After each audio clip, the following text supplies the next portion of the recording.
আজকের ১ নং ওয়ার্ড কর্তৃক বাংলাদেশ জাতীয়তাবাদী কৃষক দলের অফিস উদ্বোধন উপলক্ষে উপস্থিত আমাদের মধ্যে রয়েছেন বারিসভা ইউনিয়নের জাতীয়তাবাদী বিএনপির সংগ্রামী সভাপতি জনাব মাওলানা কবির উদ্দিন সাহেব।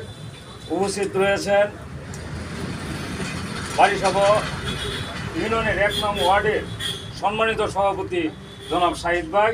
উপস্থিত রয়েছেন সাবেক যুবনেতা আরজু ভাই। উপস্থিত আছেন বারিসভা ইউনিয়নের কৃষক দলের ভারপ্রাপ্ত সাধারণ সম্পাদক জাকির হোসেন। উপস্থিত আছেন বাংলাদেশ জাতীয়তাবাদী কৃষক দল কাপাসিয়া উপজেলা শাখার প্রস্তাবিত একজন আমাদের নেতা জনাব রুহুল ভাই। এবং একটাই উপলক্ষ, সেটা হচ্ছে আজকে একটি অফিস এখানে উদ্বোধন করা হচ্ছে। একদিক দিয়ে হচ্ছে আমাদের আসলে এটা লজ্জার বিষয়, কারণ একটি অফিস থাকা অবস্থায় আরেকটা অফিস নেওয়া, অনেকে মনে করতে পারে যে হয়তো তাদের মধ্যে কোনো দ্বিধাদ্বন্দ্ব থাকতে পারে, কিন্তু না। জাতীয়তাবাদী কৃষক দল হচ্ছে একটি সহযোগী সংগঠন। সেই সহযোগী সংগঠন হিসেবে অফিস বাংলাদেশের বিভিন্ন প্রান্তে আছে এবং থাকা দরকার। যেসব ওয়ার্ডের মধ্যে নেই, যেসব এলাকায় নেই, সেই সব ওয়ার্ডের মধ্যে বা আঞ্চলিকভাবে অফিস নেওয়া অত্যন্ত জরুরি। কারণ আমরা বিগত 16টি বছর আমরা যে নির্যাতিত হয়েছি, সেই উপলক্ষে আমাদের যদি একটা অফিস থাকে, সেখানে আমাদের লোকজন সংঘবদ্ধ থাকে। এখন লোকজন আসে, এখানে বসা থাকে।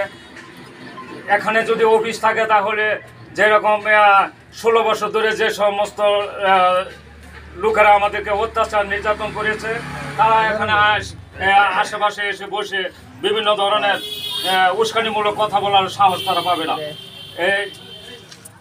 আর হচ্ছে এখানে একটা জাতীয়তাবাদী কৃষক বিএনপির যে অফিস উদ্বোধন করা হয়েছে কিছুদিন আগে। মূলত আমরা বিএনপি হচ্ছে আমাদের একটি মূল অভিভাবক, হেড অফ দ্য ডিপার্টমেন্ট। তারা হচ্ছে আমাদের অভিভাবক। ছেলেরা যখন এই অফিসটা নিয়ে এসে, মূল দলের ভূমিকা থাকবে, আপনারা একটু সহযোগিতা করবেন। অফিস মূলত তো এটা আমাদের বিএনপি, আপনাদের অঙ্গ সংগঠন, কিন্তু তাদের প্রতি আপনারা একটু লক্ষ্য রাখবেন। তাদের প্রতি হয়তো রাগ গুসা না করে একত্রিত হয়ে হয়তো এই ছেলেরা হে অফিসে বসবে, আবার আপনারা এই অফিসে বসবেন, একসাথে এই যে একটা আলাপ আলোচনার মাধ্যমে দলকে স্বতঃস্ফূর্তভাবে সামনে এগিয়ে নিয়ে যাবেন।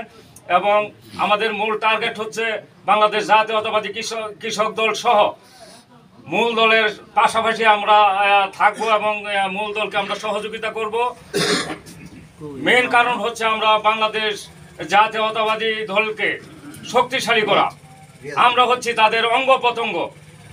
সেই মূল দলকে আমরা শক্তিশালী করে যাতে এই শাহরিয়াজুল হান্নান সাহেবকে আবার পুনরায় আমরা ক্ষমতায় আনতে পারি এবং বিএনপি যাতে ক্ষমতায় আসে, সেই প্রচেষ্টাই আমাদের বিএনপির মেইন লক্ষ্য।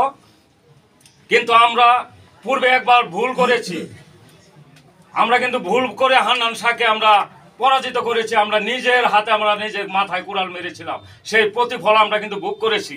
আর দ্বিতীয়বার যেন আমাদের এই ভুল না হয়, আমরা সবাই একত্রিত হয়ে আমরা যাতে রিয়াজ ভাই হয়ে আমরা কাজ করি।